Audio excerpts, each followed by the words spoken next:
Welcome to the Dr. Ashley Show. I'm Dr. Ashley, and today I am really excited to share with you a fun episode where I chat with a PhD weight loss client. Her name is Christine. She's 59 years old, and so far she's dropped 45 pounds in a pretty darn short time, about 2 to 3 pounds a week average, and she is on a journey to drop 100 pounds. Christine has tried everything from Optifast to Ozempic, and nothing has shown her results. So she has a crazy, hectic schedule. She works nights, lots of stress in her life, and she's got lots of great advice to share with you. So welcome to the show, Christine. I'm so excited to have you on. Thank you so much for having me. I'm overjoyed. Yeah, well, I would love for you to share how your journey's been going with PhD. I know you're about halfway through. Yes. So will you share with me, I guess let's start with you sharing your why. I mean, why did you decide to go on this journey? I grew up thin.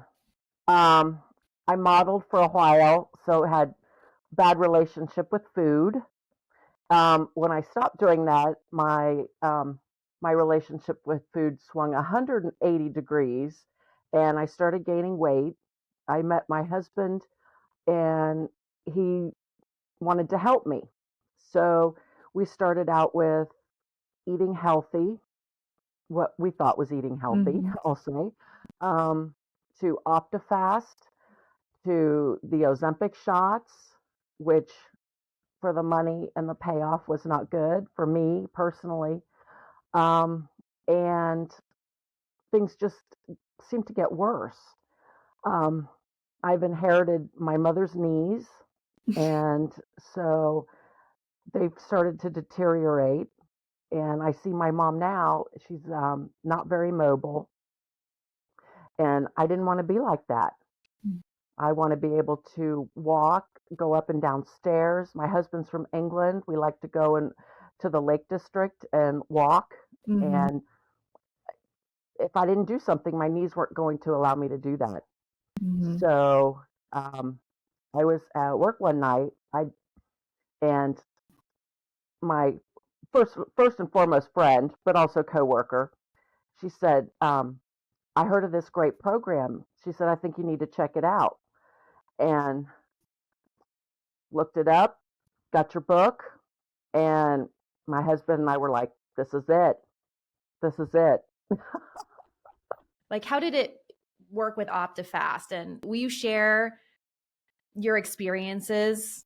When I first started, I would say it was good. I'm not a cook. I'm not a fan of the kitchen. So for me, for them to say drink 5 shakes a day and space them out was great. I didn't have to think about anything. And then when I tried to transition back to food, I could either eat or I could do shakes. For me, it was too difficult to do both. It was like once I started eating, and we had decided based on my schedule, because of when I work, I should eat breakfast. I just wanted to eat all day then. And so that in the end, it wasn't going to happen. So you have a lot of hunger throughout the day, generally. Yeah, it was like once I put food in my mouth and I chewed, then that sort of set me up for the day. Yeah. What was Ozempic like for you? It curbed my appetite. I don't think a whole lot. I did it for 8 months. It's a long time. Yeah. And I only lost 25 pounds, which is, not your typical headline story that you hear. Yeah. I got injured at work and was out of work for 3 months. Oh, wow. And I decided that the trade-off of money for what I was getting for it wasn't worth it.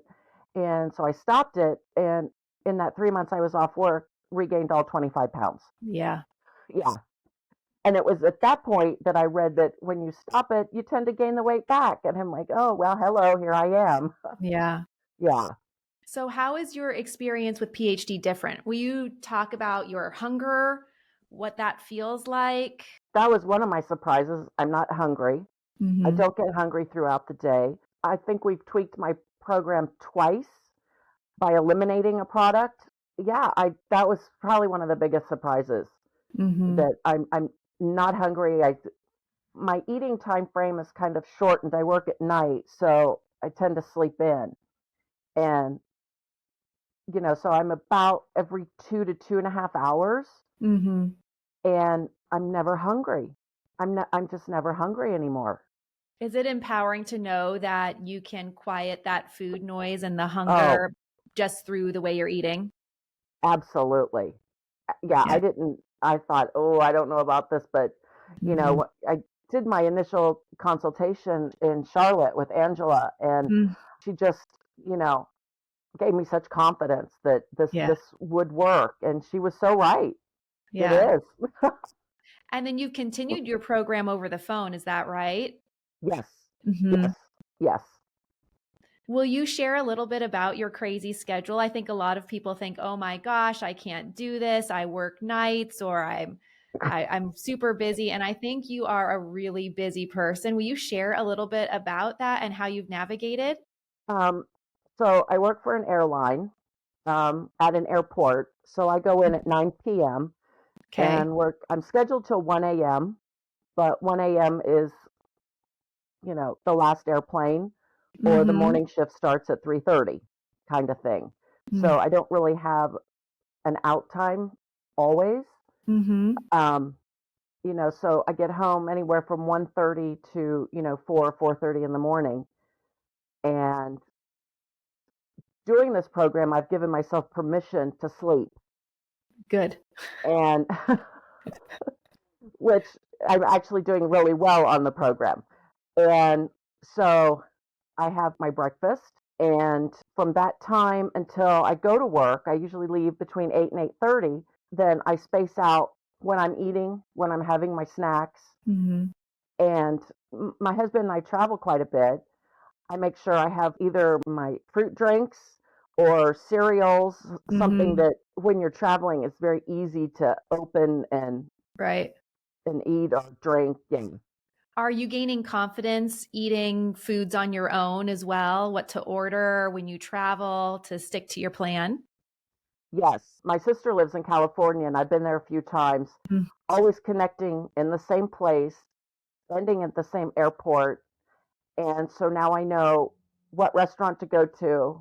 I know who has food that basically fits the program, and they're willing to accommodate somewhat. So yeah, it, Airports are hard for a lot of people. Will you give some tips? it's hard for me not to order a Stella, but Uh-huh. I'm it's airports. I don't, yeah, flying and having a beer before I go. But I mainly gravitate now. I try and look for chicken salads. I just have them, don't put the cheese on, Mm-hmm.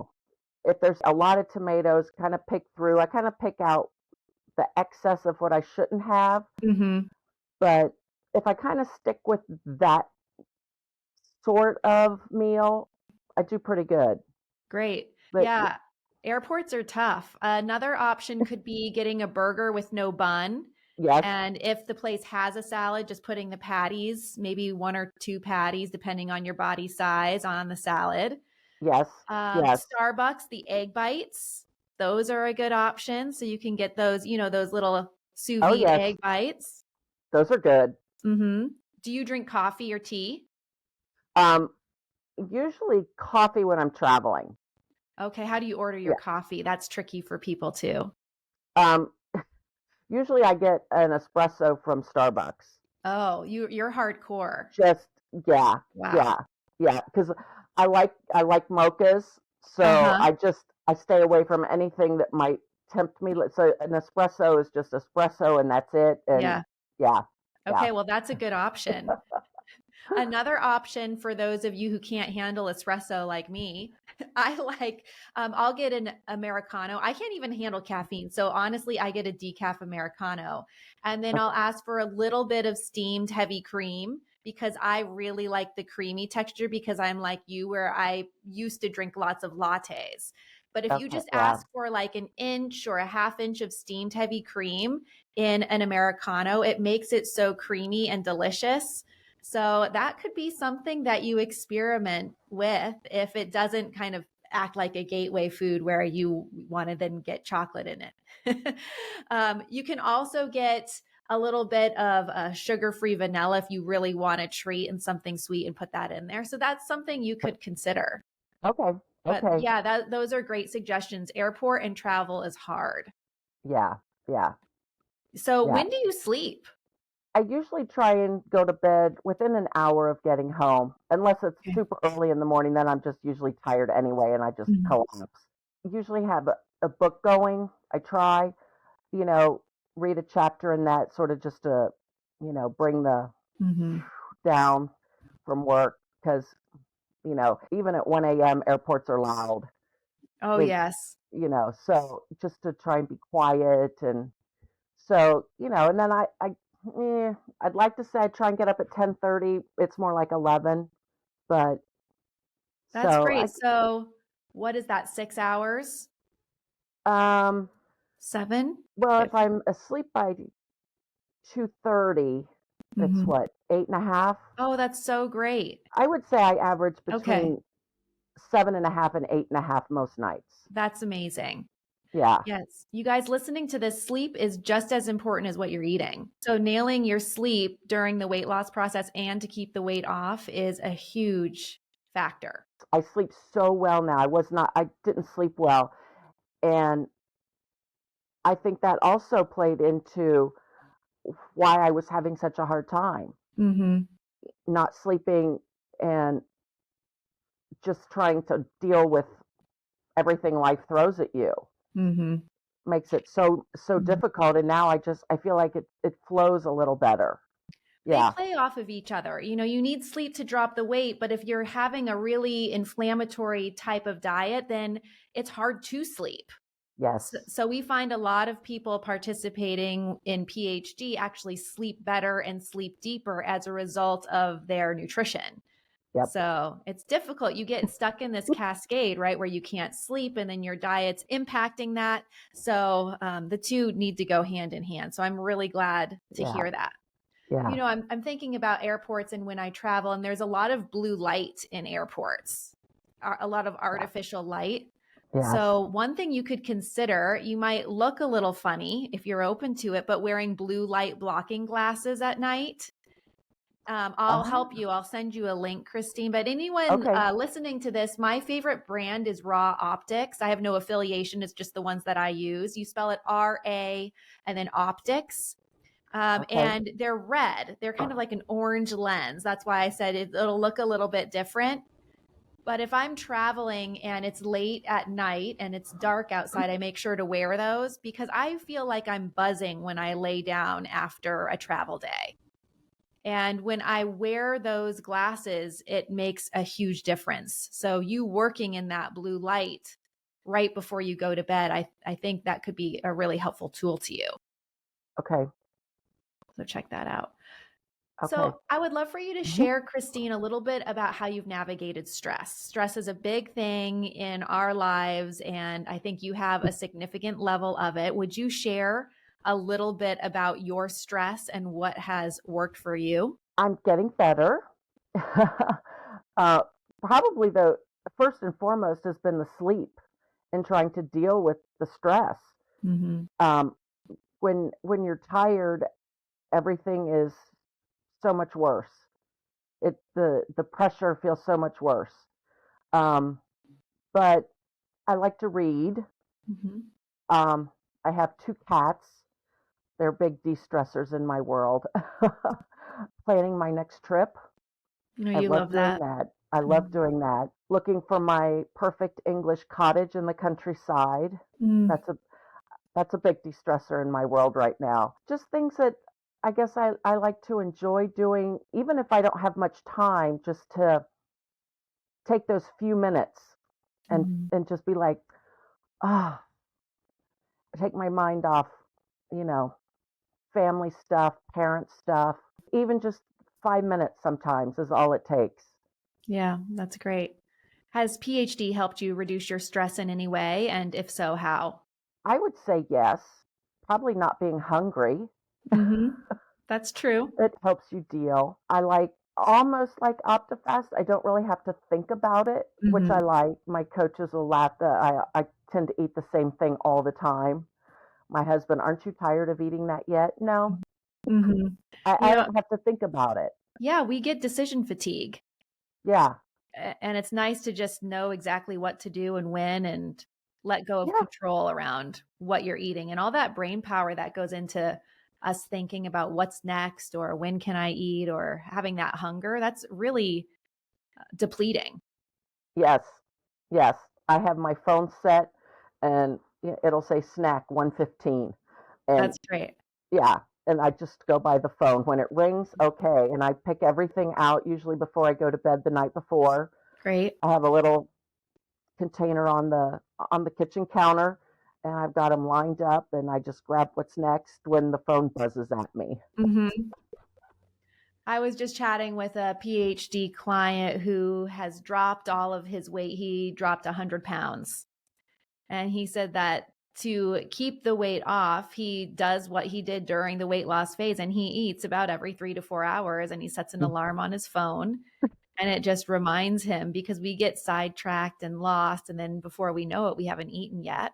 Then we're starving and we overeat and binge for the rest of the night. Yep. Um, Yeah, I'm in the middle of a Swedish death clean in the basement. If I get down there and I get into those crates, time just it gets away from you. So, mhm, yeah, my alarm is, buzzing snack. Okay, take a break for 5 minutes. But right. yeah. Which is also good for your stress levels. Oh, yeah. Yes. What about your knees? Have you noticed any shift in your body physically, how it feels? Um, oh, yeah. The My left knee's the worst one. Mm, And I would say within 4 to 6 weeks, probably. Even my parents commented, I was helping them with some stuff, how easily I was moving around, mm, and I still have some pain, but I mean nothing like what it was before. And there's some days that I feel like there's just no pain at all. So it's incredible. yes, that is so amazing. Oh, who knew? I know, who knew?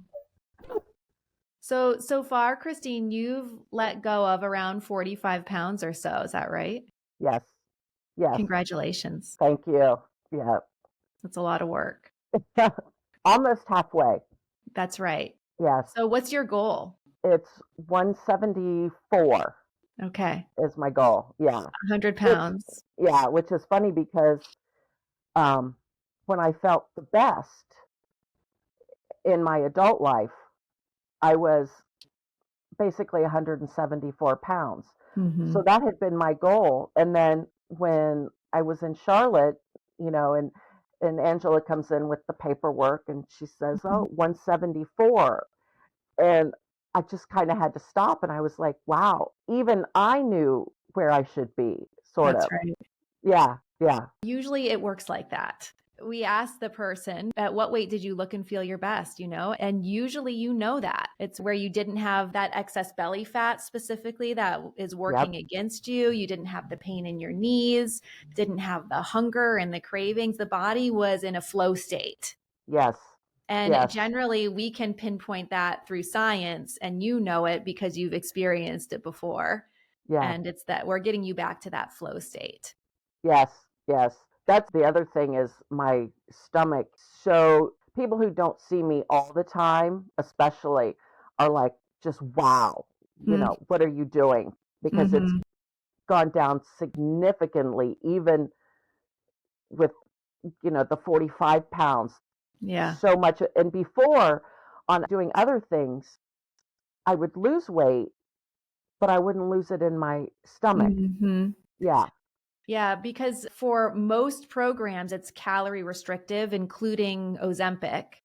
So mhm, when you're dropping weight, a large proportion of that weight is muscle. Whereas here, the majority of it is going to be fat weight, which is what you're feeling. yeah, yeah, We do a lot of education because I think it's important for us to understand why we're eating the way that we're educating you to. Were there any surprises, or have there been so far, on what you're learning? Hey, really quickly, if you're interested in hydrating yourself optimally and want to do it in an efficient and effective way, I created an Electrolyte Plus mix just for that. It's called Dr. Ashley's Electrolyte Plus. Creative, I know. And it's crafted with essential electrolytes, vitamins, and minerals for maximum absorption.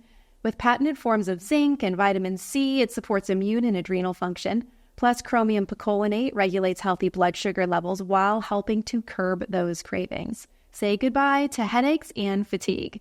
Visit drashleywellness.com and use code Ashley10 for 10% off your first purchase or 20% off your first subscription order with free shipping. Plus, enjoy 30-day money-back guarantee. Now, back to the episode. For me, would be the items on stress. I tend to take on a lot of that in my world. For me, those are the ones that's like, whoa, wow. Things I didn't even know to think of. Yeah. The range of topic is just phenomenal. I mean, things you don't even think about, oh, how would that even affect it? And yet there it is. Yeah. Yeah. What about like the information around beer and how alcohol works? Did that surprise you? I knew a lot of it, probably not as much, but yeah, I'm German, I admit it. We talk about alcohol, and I think most of the times in the weight loss area, we say, well, you don't want to drink because you don't want the calories. It's excess empty calories. Whereas I really don't look at calories. Christine, like, we haven't really talked about calories at all, have we? No. Not at all. No. I don't even know how many calories people are consuming because the body's so much more complicated than calories in and calories out. The deal with alcohol is that alcohol preoccupies the liver. And alcohol is a toxin for the body. The body doesn't love it. So when we consume it, it just wants to burn the alcohol away. So if you were to drink a beer I always call liquid bread because there's a lot of carbohydrate with the alcohol. So you consume it, it goes to the liver wants to get rid of the alcohol, and everything that all those carbs that are consumed in conjunction with it are going to be stored primarily as fat around the belly. So that's why metabolically, alcohol is not going to really serve the weight loss process, specifically beer. There are other types of alcohol that maybe we can get away with a little bit. But if you want the liver working as fast and efficient as possible, because it's what's in charge of burning all this fat, you're not going to pour a lot of alcohol in there. So, I think that's an interesting way of understanding why we might not want to drink when we're dropping weight. Right. Yeah. Normally it's put to you just as empty calories. That's right. It's so much more. Yeah. Yeah. Yeah. What do you think are most common mistakes that people make when trying to improve their health, and how would you suggest they avoid? Like, if you think about your past and what you've done, what is, like, I don't know, where you're like, oh my gosh, that was such a mistake, or this just didn't work. How can people learn from your experiences? Sign up for PhD first. I forget all the other stuff. I've tried so many things. Even with the healthy eating, I don't think we were really healthy eating. Based on what I've learned, that I still think we were not doing it very well. It was probably better than, a pizza at 2 a.m., which had been my former type of, come home from work and have a pizza.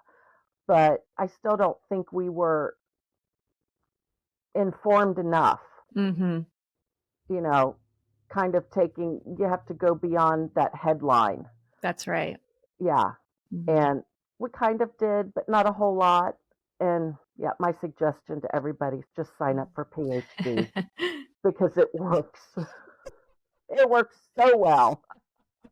What about your husband? What has his experience been as you've been going along this process?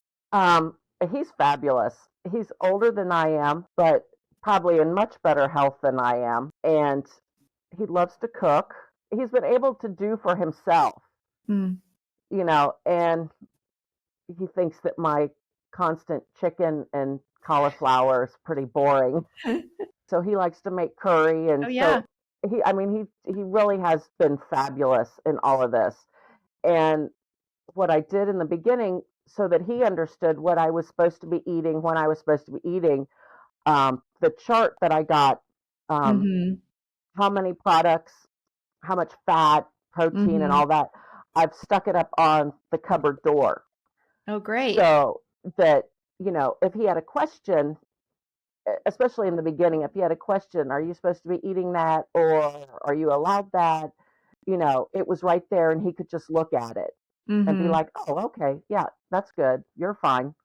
So, yeah. And he's always encouraging me, get on the treadmill, let's do a little walking, you know, when it's my vibrating plate, which Yeah. in the beginning was a little unnerving, but actually really helpful. It's helped my pinched nerve Yeah. tremendously. What Christine is talking about is some vibration plates that we recommend, and you can get them at your home. I have one at our house too. And what they do is they are a plate that you stand on, kind of looks like an elliptical machine, right? But without the handles. And they vibrate at a specific frequency that help to move the lymph through the body. And the lymph is in charge of detoxing, removing waste. And sometimes, most times, when we have excess fat weight, our lymph doesn't flow as efficiently as it should. So these vibrational plates are really helpful to get the lymph moving. It probably really helps with your feet and your knee pain as well. Yes. And 10 minutes is like a 30-minute brisk walk. We still want to do our walking, but it's just a really helpful tool in the process of hitting our optimal health. Angela said that she said, I get up in the morning, I do it first thing. Mm-hmm. And so the first week that I was doing it made me so dizzy. And I was Oh, like, I'm like, okay, I'm going to do it later in the day, maybe after I've been up. Well, mm-hmm. then the later in the day I did it, the longer awake I was at night because Oh, it just okay. really woke me up. So then I kind of eased back. So now I'm back to in the morning, but Mm-hmm. it really just kind of gets your blood flowing for It the does. day. It really does. Mm-hmm. Yeah. Yeah. And to work up to it, what some people do is sit in a chair or just put one leg or both legs on the plate and Mhm. slowly work up to standing and then increasing the length that they're standing on the plate. Because I'm the same way, Christine. I, at the beginning, couldn't tolerate more than a minute. Yeah. So that is a thing.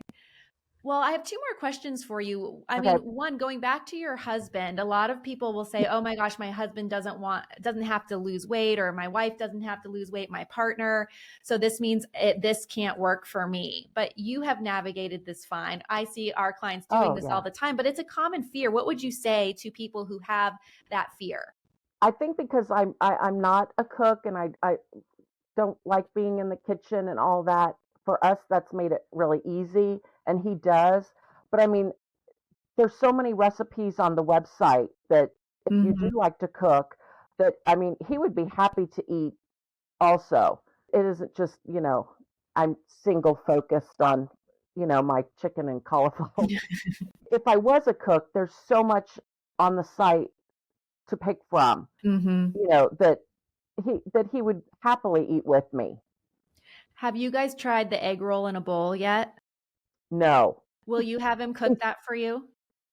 I will. I Okay, it's will. really great. The thing is, it's because it's real food and it's enjoyable food, and it's, it could be steak if you like steak. And so, I live this lifestyle, my husband, my family, and we do it not to just stay at an optimal weight, but for optimal health. So your husband, your partner, they're going to benefit reducing Exactly. inflammation. We all have things we can do to improve our health, even if it's not just alone dropping weight. Yeah, he, in fact, the beginning of February, he thought, well, maybe I want to lose a couple pounds this Mm-hmm. month, you know, talking about vegetables. And so I actually gave him my sheet of Great. do's and don't vegetables.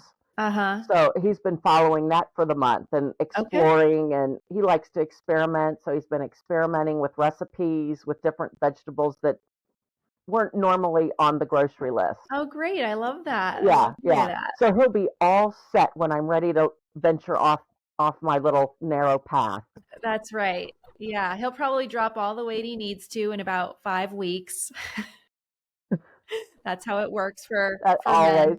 I know.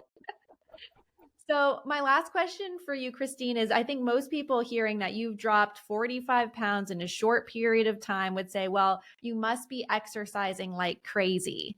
Will you share what you're doing from an exercise standpoint? Walking. Mm-hmm. Yeah, I just started my Zumba, resumed that. I love dancing. Great. And so Zumba kind of fits into, I don't feel like I'm working out, Mm-hmm. which I'm not a huge fan of the whole it's just Yeah. not, yeah. So Zumba kind of just having a good time dancing, Mm-hmm. and I especially like the Zumba Gold with all the senior ladies. It's so much fun. Yeah, that's great. And now that your knees don't hurt, you actually get to enjoy that. Oh, it's so much easier to do now. Mm-hmm. Yes. Yeah. Yeah. Awesome. Well, will you share just, I guess, anything, a last motivating suggestion to those who might be on the fence or who have lost hope in their journey because they have tried everything? I'd love for you to share one piece of advice. Oh, wow. Well, one, don't give up. Don't give up. I mean, Roger's been with me on this journey since 2016, and I signed up in August of 24. So, don't give up. Your solution is out there. My solution is PhD. I suggest that to everybody. I totally give credit to Becky for finding you for me. So never give up. But that goes for anything that you really, really, really want in life. That's right. Just, yeah, don't give up. Thank you, Christine, and congratulations. Thank you. I Thank can't you. wait to come back at 100 pounds. That's right. Let's do it. Yes. Okay. All right. Thank you. Okay, you guys, I hope that you enjoyed that episode as much as I did. I loved chatting with Christine and hearing her advice. If you're watching this on YouTube, please drop your feedback, give some shout outs, some love, share your love with Christine in the comments. If you are listening to this on a podcast platform, please leave a review. It helps us to positively impact more people.